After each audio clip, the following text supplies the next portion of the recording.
Hello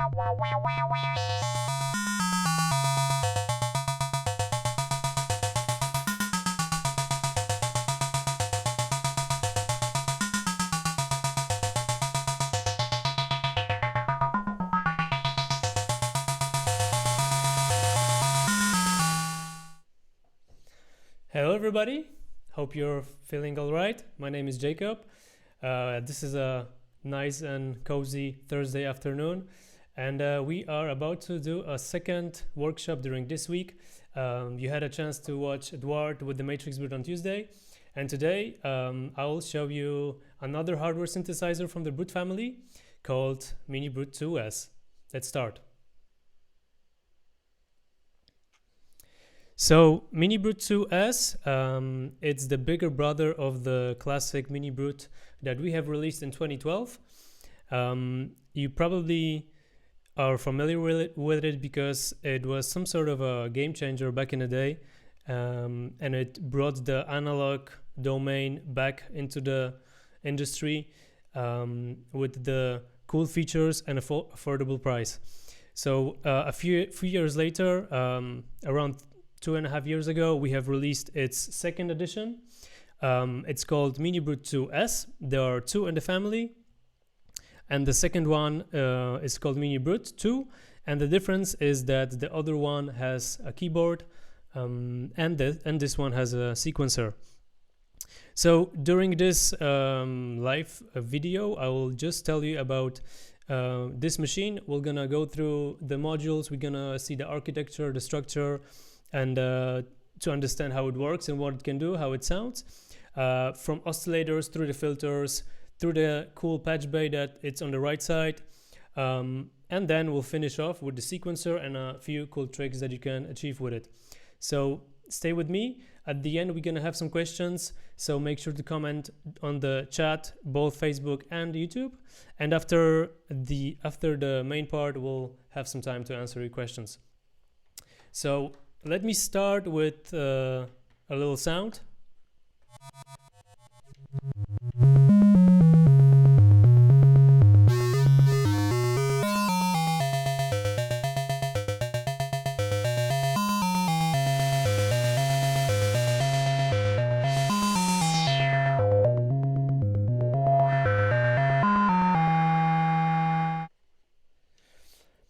So maybe first off, let me tell you what it means when a synthesizer is called semi-modular, because that's what it actually is. So as the name says it, basically it means that it's a half normal hardware synthesizer and half a modular synthesizer. So basically, how can you tell that it's a semi-modular synth? So basically, the inputs and outputs that are on this patch bay on the right side in the top right corner indicate that actually this is a semi-modular synth, and the reason is that there are 48 inputs and outputs that you can use to reroute the default connections that are pre-made by the manufacturer. So whenever you're playing with a hardware synth with a synthesizer, you actually take advantage of the connections that are built in to the PCB. So for example, if you can see here, obviously the oscillator goes to the filter goes to the amp, then it goes to the envelope, and it's all prefabricated, pre-made by the manufacturer. So with the semi-modular synth like this, we actually get a chance to gain a little bit more control over these connections, and actually we are able to change those according to our preferences or ideas or our creativity. So basically here we have 48 points that we can connect. So for example, if we would like to see what are the pre-made connections, so for example in the VCO section you can see that below the pulse width modulation there is a little blue text written that says LFO number 1, and this means that by default the pulse width modulation is controlled by the LFO number 1. However, we can easily change that if we just take a little cable like this one, mini jack, and we can take advantage of the patch bay and actually change that. So if we just put the LFO1 and go to pulse width modulation, now we have changed it. We'll go over the patch bay later on. Let me just show you quickly the oscillators, the filters, the envelopes, and then I'll show you how actually the patch bay sounds. So just like with the matrix brute, we are encountering here VCO number 1 that's a multi waveform. So this means that you have a few waveforms to choose from. So first one is so.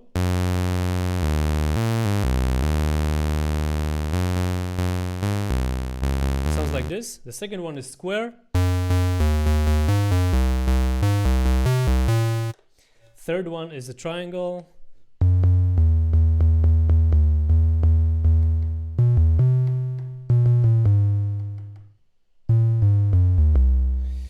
And another source of harmonics is noise, is a noise generator, which is a very cool addition, very standard on all the hardware monophonic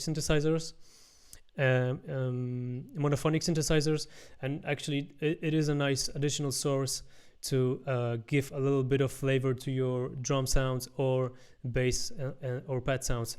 There are two more sources. There's one more source, external and oscillator 2. We'll cover that later in a second. But what's cool about those VCO, that VCO and those waveforms is that above each waveform there is a shaper that actually changes the behavior and the sound of the and the shape of that waveform. So let me play it now. So this is a sawtooth, and we have something called ultra saw amount.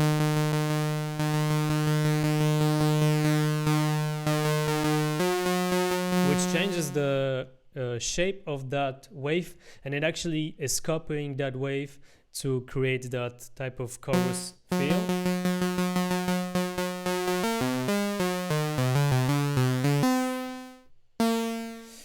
Another one is pulse width modulation for the pulse waveform. It sounds like this.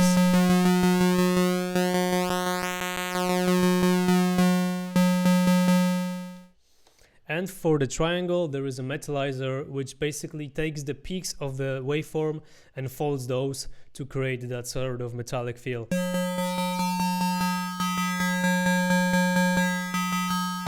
Sounds pretty cool in the lower ranges.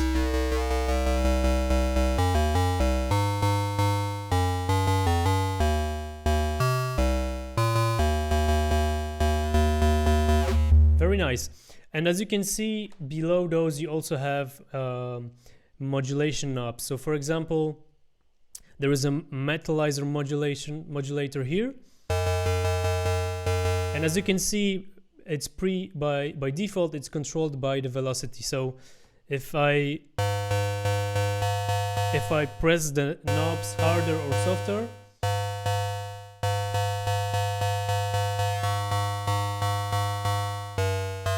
you can hear each time that it produces a different flavor, which basically is an effect of the different position of that modulation caused by the velocity. So this is the VCO number 1. It also has a cool frequency modulation, which sounds like this.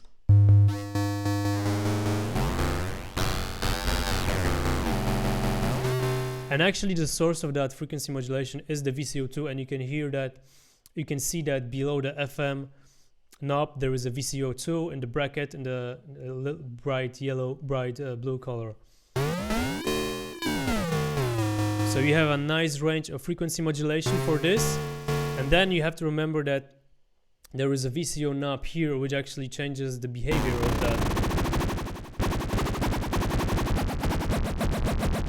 that modulation.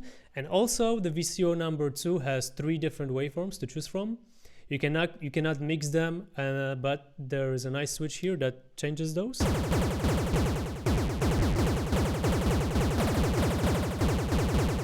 So that was this is the sine.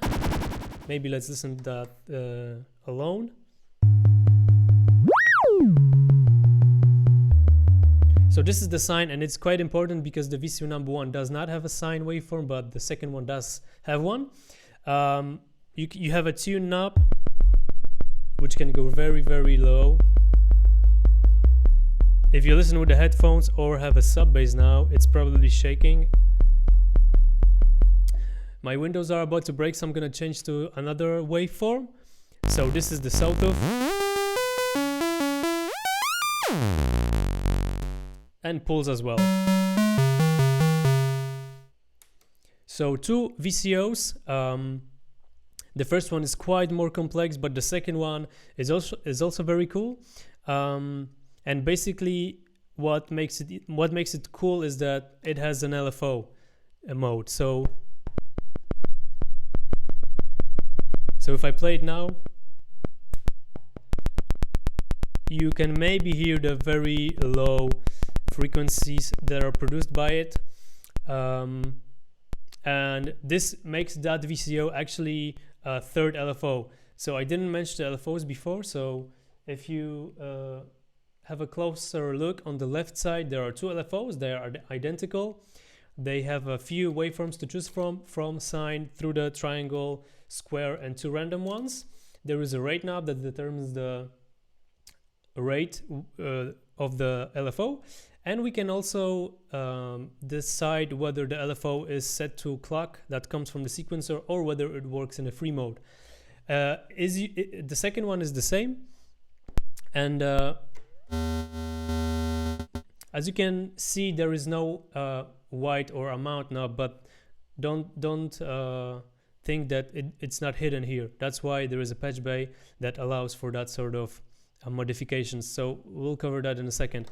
So another mode is a filter.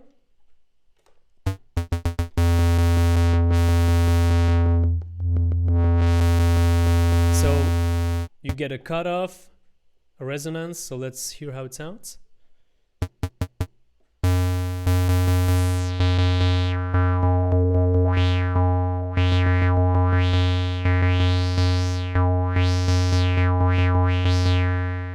Maybe a few more waveforms.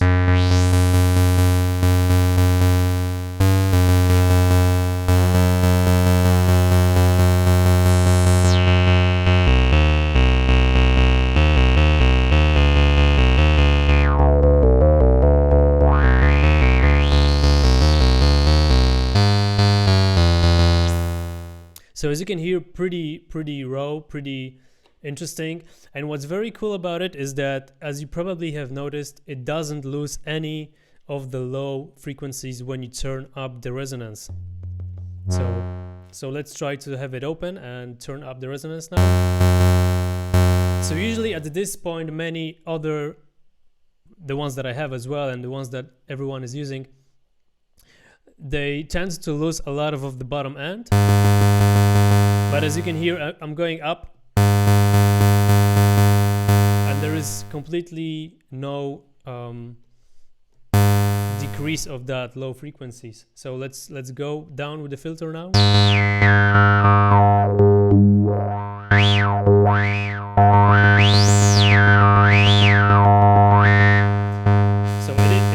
So it is pretty aggressive, pretty raw, but it can also be used in a way that will create some subtle results. So next to it, there is a mode selector. So basically, the filter can work with different modes. There is a low pass mode, band pass mode, high pass mode.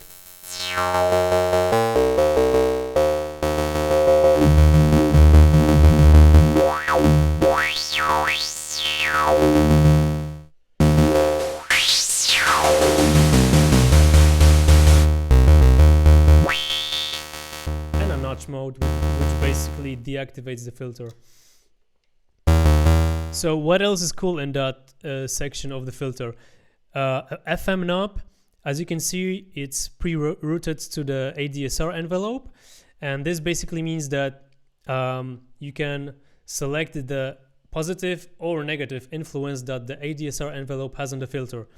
So let me demonstrate that for a second. So I'm gonna close the filter completely. I'm gonna turn up the FM positively to a quite high amount. And now I'm gonna slowly open up the attack.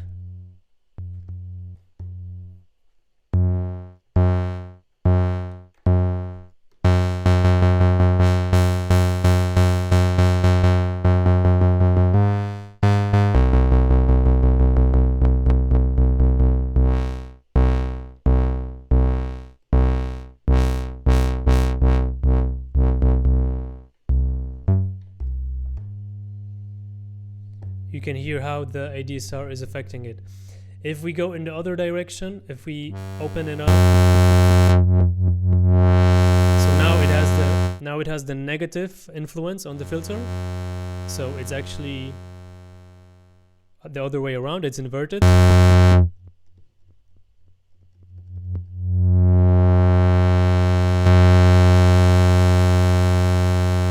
So there are some cool tricks that you can do with it, and it just makes the filter very flexible.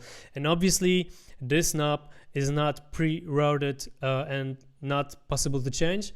It's controlled by default by the ADSR that you can see here, but thanks to the patch bay we can make some different connections and basically decide that a different source will be controlling this knob here. Another cool thing that is here, and it's actually pretty unique, is the resonance modulation. So it basically determines the amount of modulation that is sent to the resonance knob from the LFO number 1.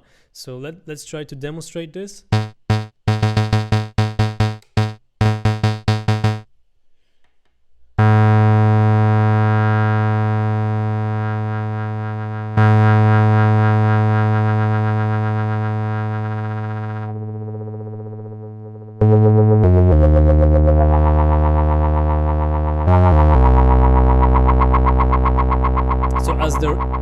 As the knob is going up, we can hear the resonance going more crazy. So this is the sine wave from the LFO1. Maybe let's try the square.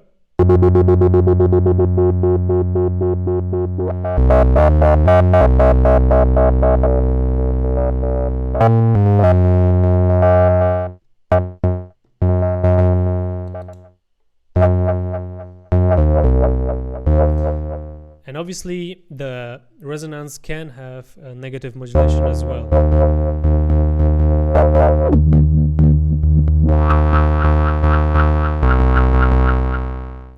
So there are little flavors about the filter that are very cool.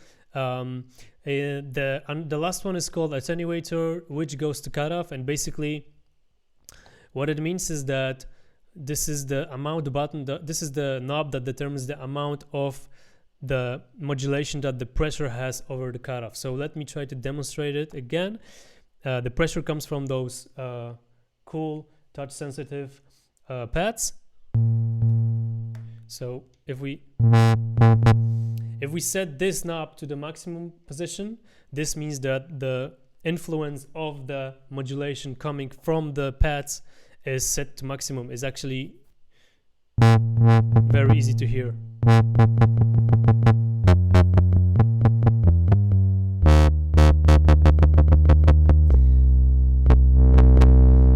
So even though this one does not have any keys, the pads are equipped in a lot of tools that can make the actual expressiveness being a cool and important part of this experience with this synthesizer. So one more thing in the VCO1 that I wanted to show you is basically, oh no, it was actually the metal modulation from the velocity. This was already covered, okay? So now moving on to the envelopes. So the cool thing about MiniBrute 2S is that the amplifier is actually triggered by the AD envelope by default. It's not the ADSR that triggers it, but it's AD envelope. So it's attack or decay envelope. And it's a very cool one because it has, so in the gate, so there are gate and trig modes. So basically the difference is that in the trig mode, when you press a pad, there is no sustain stage actually being implemented in this envelope. So if I press the pad and I hold it, the sustain phase is actually non-existent.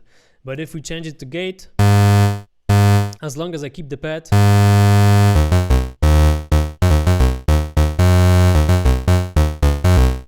the sustain phase is actually happening. So that's one of the cool, that's one cool thing about it. The second one is called loop mode.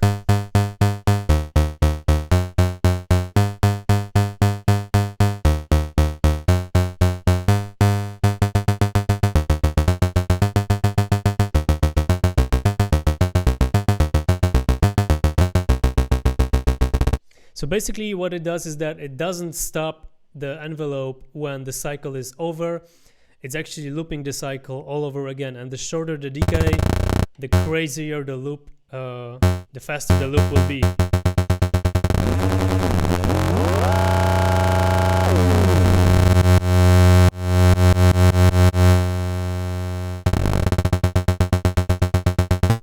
So you can use it to play some arpeggios, or you can use it as well to imitate a delay effect. So that's one of the coolest things. The ADSR envelope is actually quite easy to understand. I'm not going to go too deep into it. But for those who don't know, basically the attack determines the amount of time that the volume or any other parameter that the ADSR is affecting to achieve its maximum value. Then the decay determines the first point after the maximum value is achieved. It stops at the decay. So if the decay is pretty low, the volume, for example, will stop pretty fast after achieving the maximum attack value. Then the sustain is that the parameter that determines actually the stage or the phase of the envelope that determines how long the signal will stay at the level of the decay. And then the release determines how long the sound will be hearable after we release the key or a pad. And it's by default it's routed to the filter. However, thanks to this cool patch bay, we can make some changes, and now I'm gonna go a little bit into the details of it. So as you can see, probably, I don't know if it's super visible, but the patch bay is organized in a way that resembles this design. So from this side we have the VCO section. So this is VCO1, VCO2 here, filter here, amplifier is here. There is an inverter which basically inverts every signal that goes to it. There is an ADSR section here, AD section here, LFO 1 and 2, two outputs for the LFO, which means that the LFO can be sent to anywhere you want. There is an additional VCA attenuators that lets you send anything through it and give it a possibility to control the range, for example, of the LFO. So let's try to do this. So for example, if I'm gonna take the LFO number 1 and send it to VCO1 pitch,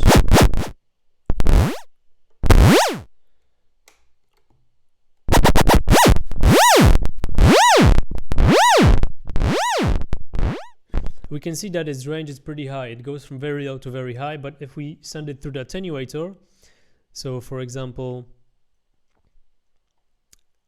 input 1 and then out to the pitch, input 1 to the pitch, then we actually can use this one.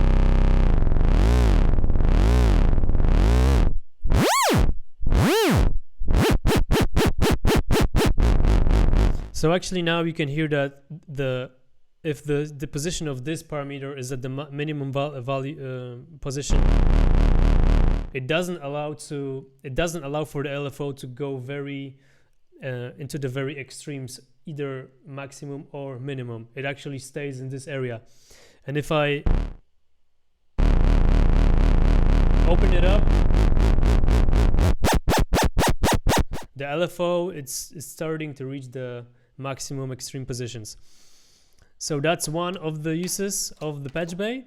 Another one that I always try to do is to change the ADSRs. So I would like to control the amplifier with the ADSR instead of the AD. So all I have to do is go from the ADSR output and then put it into the amp's input.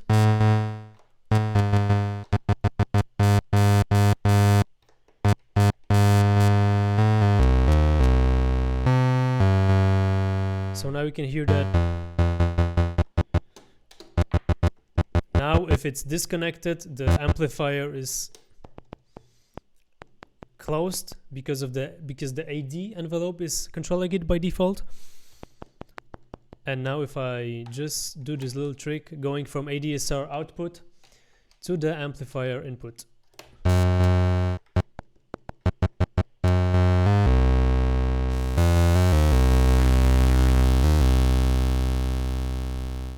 One thing that I should mention as well, if you would have a harder time to actually realize which are the inputs and outputs, it's very visually presented here, and it's just like in all of our products. If you go and check pigments, you can see that the visual representation of every module, of every knob, of every modulation is so easy to notice that it actually makes it easier to learn.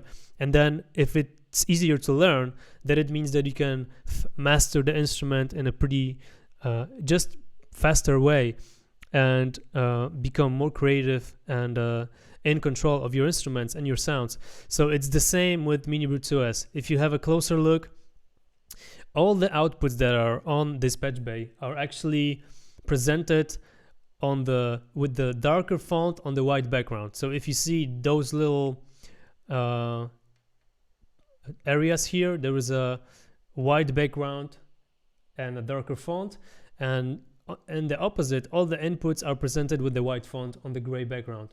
So that's why I know that to go out of the ADSR, I have to put this cable here because it's a darker font on the white background, and to send it to the input of the amplifier, I need to go to this one.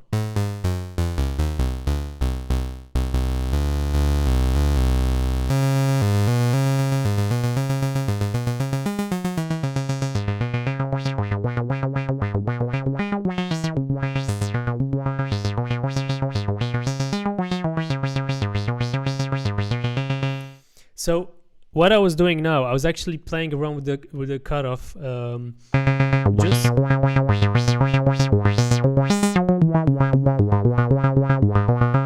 just so the sound is not static in that dimension, in that plane of the filter of the frequencies. So I don't have to do that by my hands. There are two LFOs, there are two modulators that are presented here that I can use and I can utilize to make that movement for me. So let's do another connection. Again, we take that little cable and we find the area of LFO 1 and 2. So I can see that it's here. And there are two outputs, LFO 1 and LFO 2. So what I have to do is go from the output number 1 to the input of the cutoff. So I have to find the section of the filter, which is here. And then I go into the cutoff input. So now if I play the sound, we're gonna see what's gonna happen. Okay, there is some sort of modulation.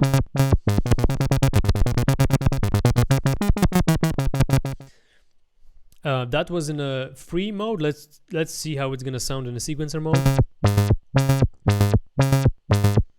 It's much more rhythmical, but again, the LFO is working without any restrictions when it comes to the range.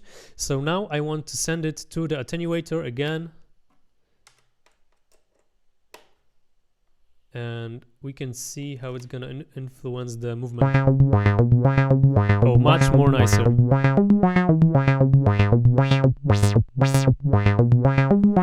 Let's try the different waveform of the LFO.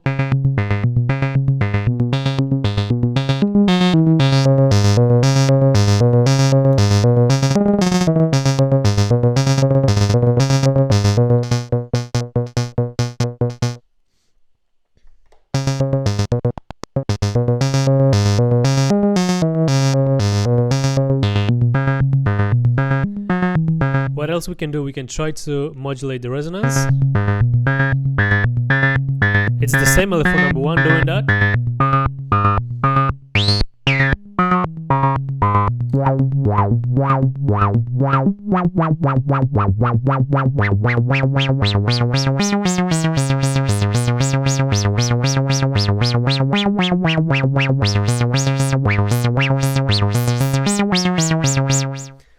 So as you can hear, it's pretty straightforward, very easy to do those connections.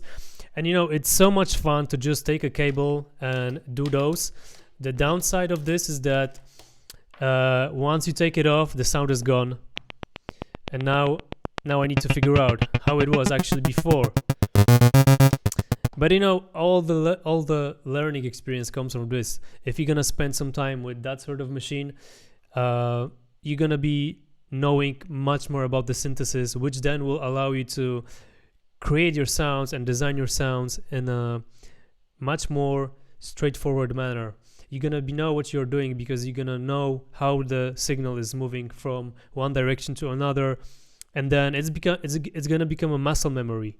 So it's very easy to, it's very important to play around with that if you are into the sound design. If you would like to get into producing your own sounds that will actually be your very personal to you.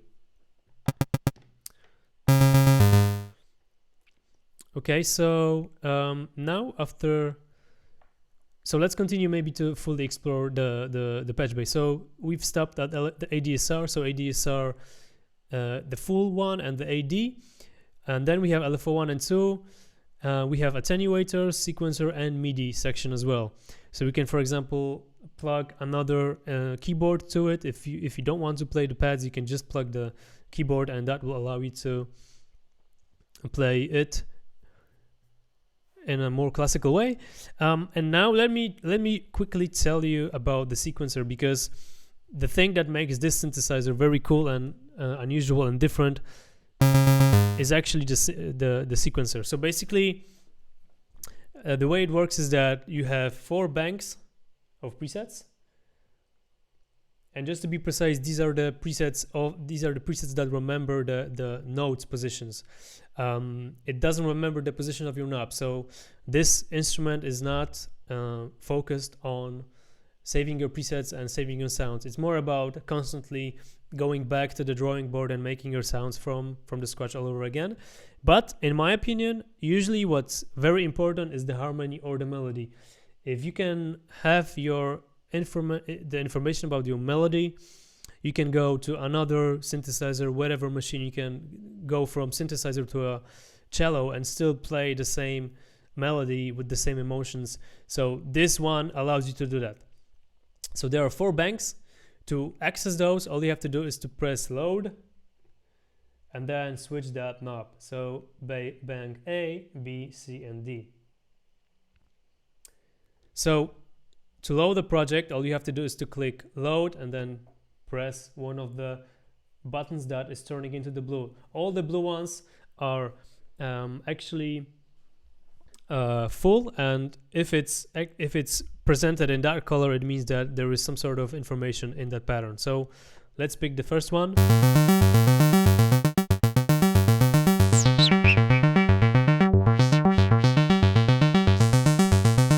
So 4 banks and 16 patterns per bank. You also have a Arpeggiator, which is here. All you have to do to access it is just click on. We're gonna explore it a little bit very soon. So you have 4 tracks of sequencing in that sequencer. So the first one is pitch. If I click the record button, I suddenly have all the steps presented in front of me, and these knobs above the pads allow me to actually change the notes. So this very cool display, it's very cool, very big, very visible. It actually allows you to change those notes. The gate is a lane that allows you to change the gate size per step. So you go from 1% to a tie. Velocity determines the velocity per step. Pressure determines pressure per step. But what is very cool about those two is that there are 2 outputs here in the patch bay, and actually it means that you can plug a velocity lane and send it to wherever you want. So you can, for example, send it to a VCO2 pitch and then sequence the pitch of that oscillator separately. And there are also some cool tricks that are hidden in those lanes as well, which I'm gonna go through in a second.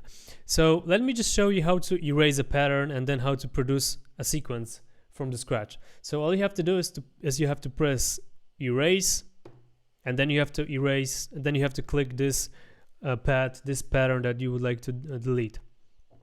So if I click play now, it's empty, and if I click record now, we are accessing the step recording mode. So in this mode, I can just program my steps like this.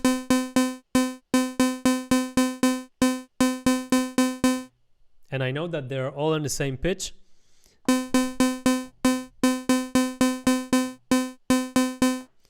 So to change the pitch, again, we can use those knobs to do that. We can do it on the fly.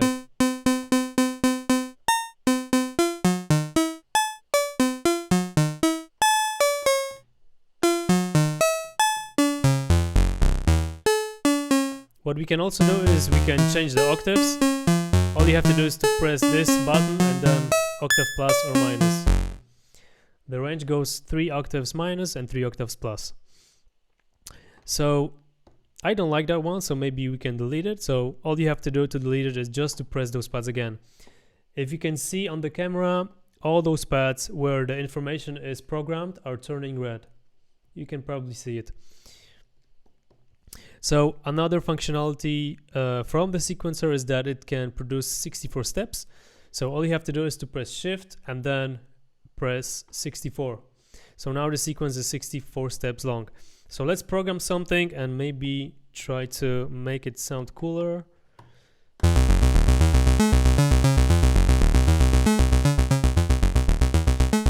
So what I like to do is to take advantage of the user scale.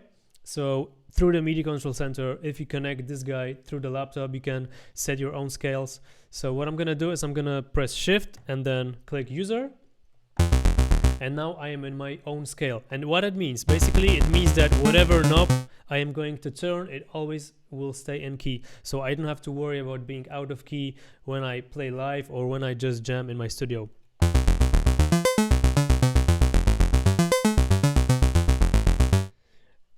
I noticed that even though I erased the steps before, the note information is still there. And the reason for it is that I have just toggled off those steps, but I did not delete the pitch information.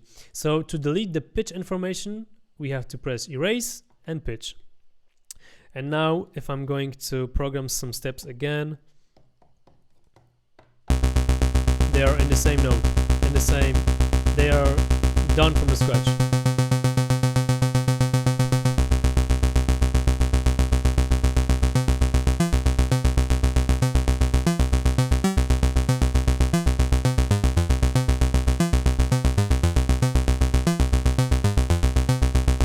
Okay, so I have this bass line, and what I can do now is go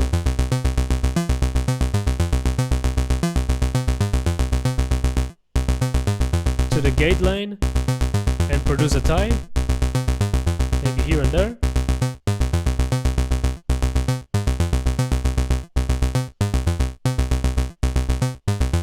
So what I want to do now is to use the glide mode to produce a little bit of the sliding between the notes.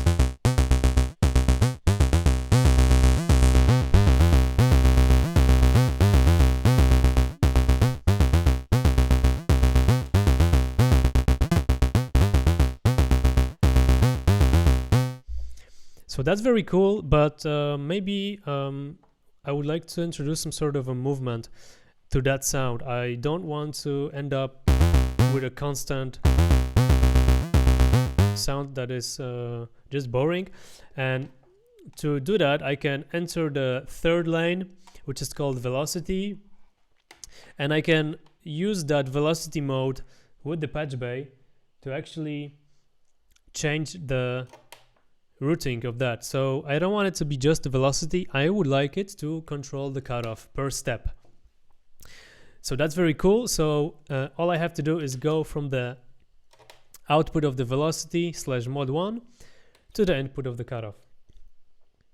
And now if I close down the cutoff filter and I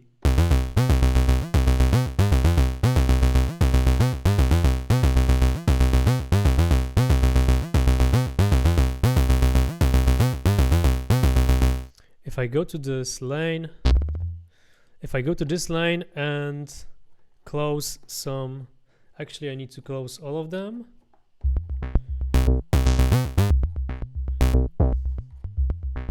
Okay, so now on every step the filter is closed. So we have this very dull sort of mysterious bass sound going on. So for example, I would like to open up the filter on this step. So on the step 12, the filter is being opened up. Maybe on the 5th one as well.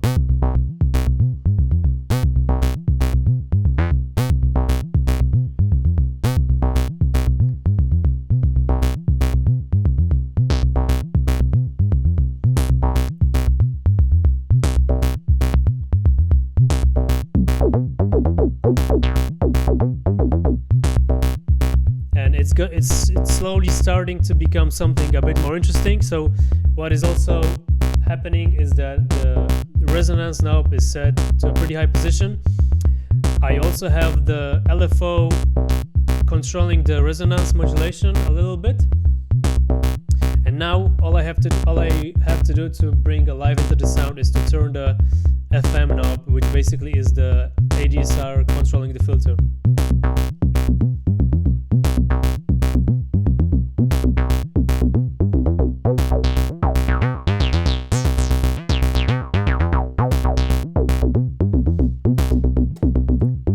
So again, I've taken off this. So again, I deleted my connection. The cable is here in my hand. This is the original sound.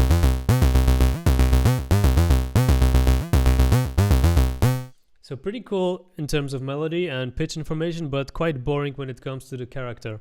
So again, that was very easy what I've done. Go from the velocity line to the input of the filter cutoff, close down the filter, turn up the resonance modulation, turn up the resonance and the influence of the ADSR for the filter. So now we get this fluidy acid sound. We can see what's gonna happen when I turn off the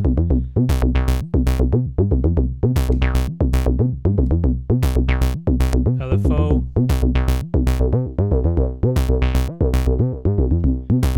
Different position of the ADSR will obviously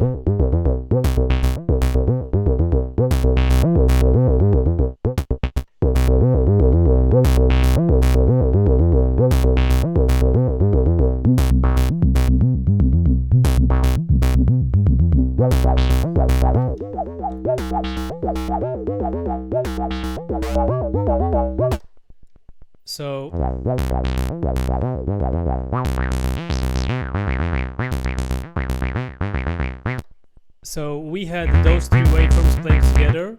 Now we can go back and deconstruct the sound. For example, this is the south of, which sounds like an acid, basically TO3.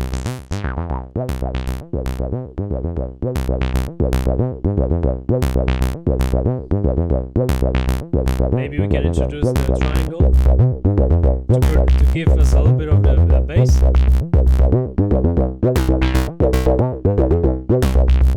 So you know what? I would like something to control. I would like something to control the metalizer, because it's gonna bring additional dimension to the character of the sound. So what I can do is I can go to the fourth line, which is called pressure, and then I can do the same trick. I can send this line to the metalizer modulation knob. Basically, this will mean that I will break the connectivity that was pre-made by default. So it's not going to be velocity anymore that will control the metalizer, but it's going to be the fourth line that I have here in front of me. So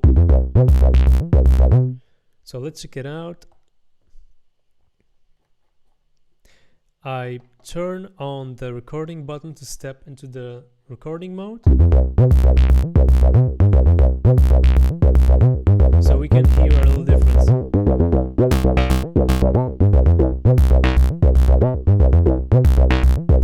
Now,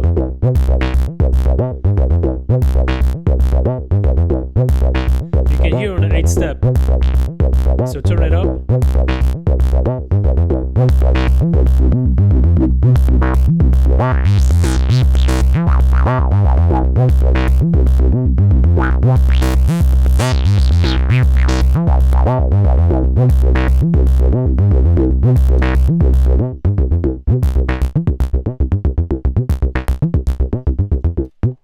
So now you can see how cool and flexible the sequencer is, how easily you can turn something that was very boring and sounded like this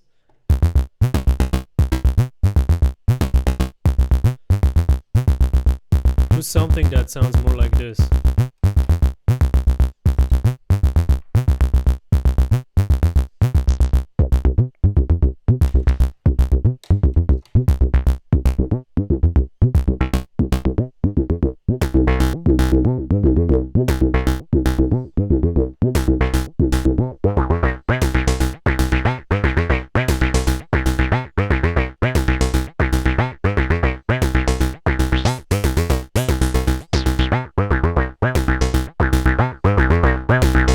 We can try to use the loop mode now to see whether it's gonna bring any sort of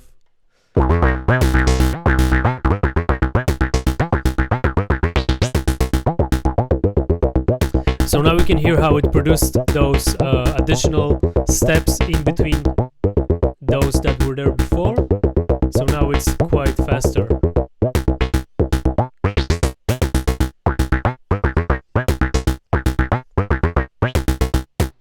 So one more trick that I would like to show you when it comes to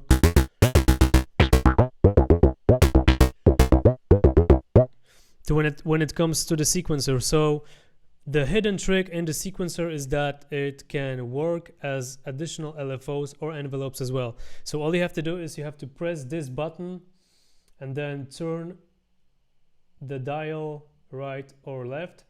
So let me quickly show you how it can work. So I set up the pressure lane into the envelope mode, and this means that I'm gonna have additional envelope that works per step. And as you probably can imagine and remember, I have the output from this line that can go anywhere. So for example, let's send it to metal mode again, and now we will see how it will affect the sound. So all I have to do is turn on the record button again, and now if I enable this step, I can see that the knob above it allows me to set some sort of a parameter or something. What is it? Well,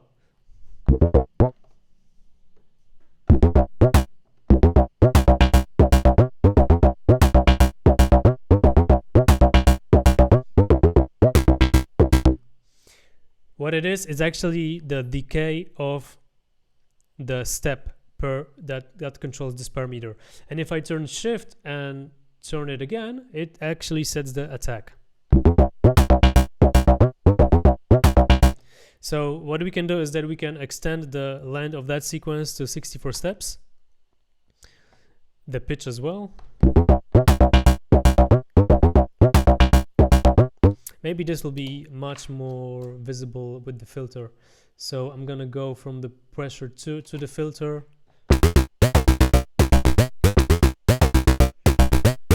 So if we go here, I have the decay opened up. So let me make it shorter.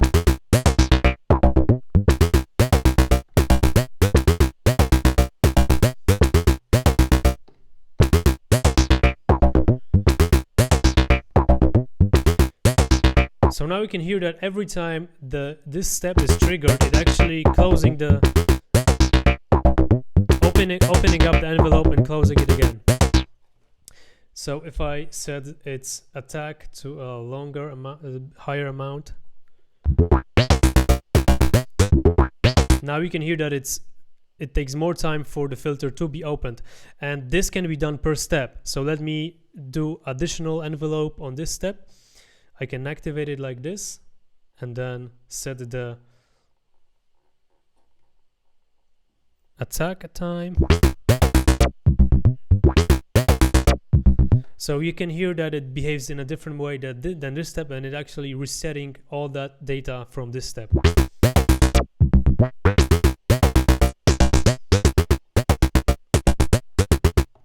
And what else you can do? You can obviously use this line to produce an LFO. So if we press it again and turn the dial into the sine mode, so this now means that we have an LFO on this step.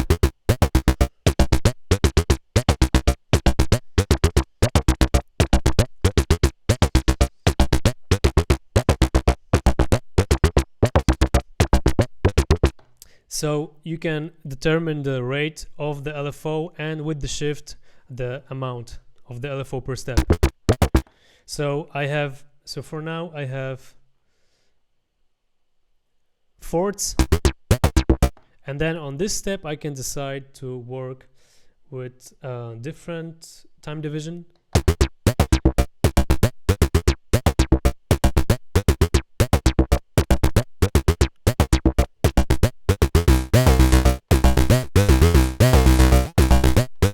So as you can see, the sequencer is very flexible. It can do a lot of cool stuff. It's a topic that could be discussed for an hours, and the 1 hour is definitely not enough to cover everything that is here. Let me just show you the sequencer. So to activate the arpeggiator, to activate it, you just have to press on, and whenever you trigger any of the pads, it actually plays the arpeggio, and to hold it you have to press shift and on again. So we can do some routings.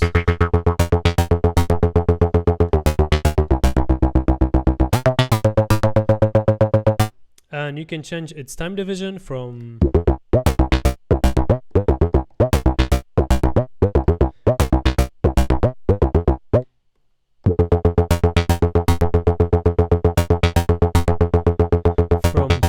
through 16ths to 30 seconds. You can also change the direction.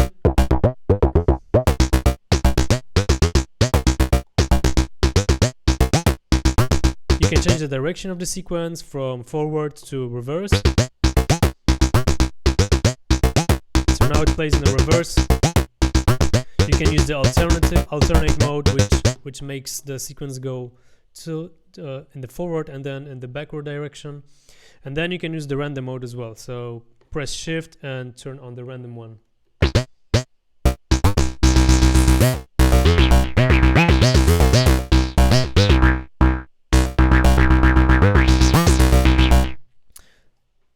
So yeah, as you can see, probably I hope you had a chance to see how cool and creative this sequencer is. So just for you to remember, there are 4 lanes. The first determines the pitch, the second one determines the gate, and the third and fourth one, they are very flexible. You can use them in whatever weight you want. You can also separate the pitch of the oscillator 1 and 2, play it from the keyboard. So yeah, it's a very cool and creative thing. And to me, it reminds me of, a little bit of the APC of the old MPCs, because it's like very strong, very solid. You just put it on your table. It's very well built. All the pads are very of a good quality, just very solid as a tank. It's something that you just put in one place, and you always go back to it and play with it and grow this relationship. So hopefully you had a chance to discover this machine in a bit more detail. It sounds very cool. It's fully analog. It's a fantastic gateway machine to explore the modular world. So I think that's it from my side. Let me try to open up some questions, if there are any, and I'll try to answer those. Oops, just a second.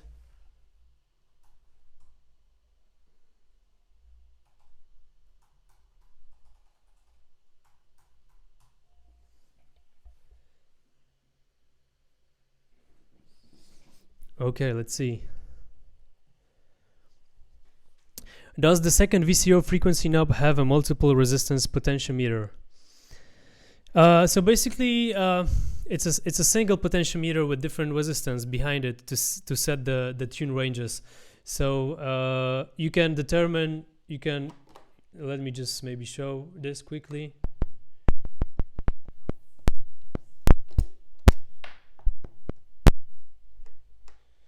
All right.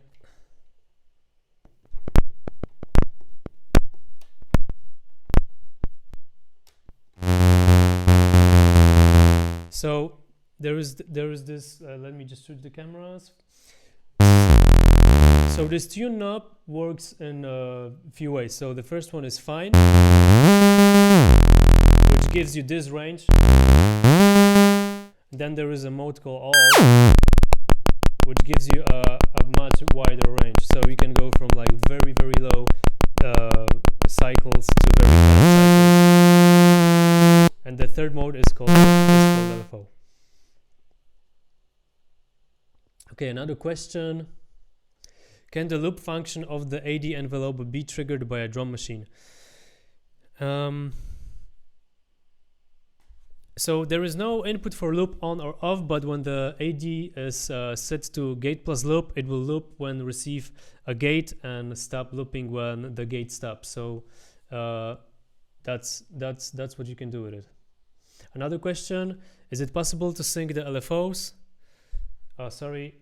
Camera switch.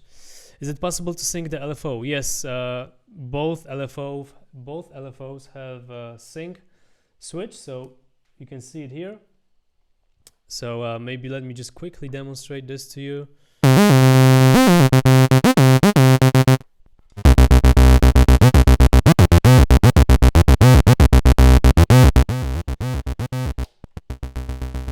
So let me quickly send the LFO 1 to cutoff. So now it works in the free mode, but we can sync it to the sequencer. So both of those are the same. They have this switch that allows you to sync them. Another question: does the ADSR have a legato switch? So yeah, it's not directly available through the synthesizer, but you can activate it in the MIDI control center, which is an app that comes along when you register your product. So actually in that app you can change a lot of CV settings to modify the natural behavior of the synthesizer. Another question.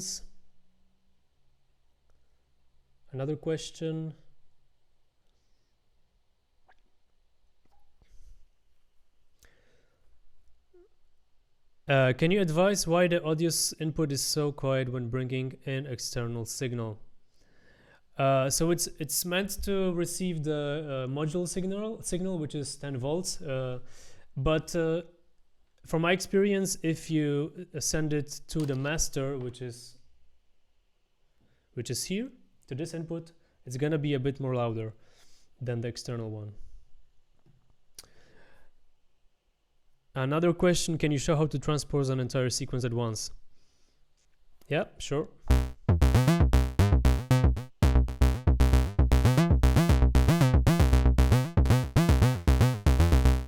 So again, there are 3 knobs here on the right down corner. So to transpose a sequence, all you have to do is to press user,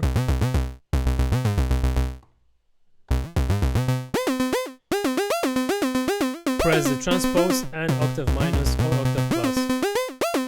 And if you would like to If you would like to transpose by a key, that's possible as well. All you have to do is to press the transpose and then hit whatever key you would like to transpose to.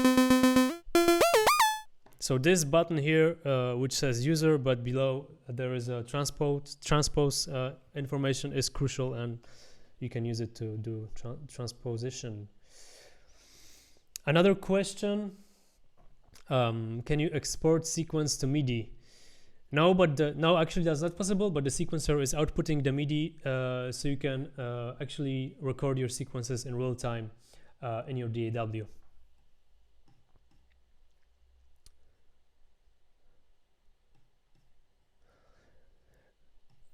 Okay guys, I don't see any more questions, so that's it from my side. Thank you very much for staying with us. I hope you had a good time. I hope you liked the experience of MiniBrute OS. So yeah, if you would like to try the analog semi-modular synthesizer, this one is for you. Take advantage of it, take advantage of the additional free time that we all have right now, and make some music, stay creative, stay safe. Thank you very much guys, and I see you soon. Bye bye.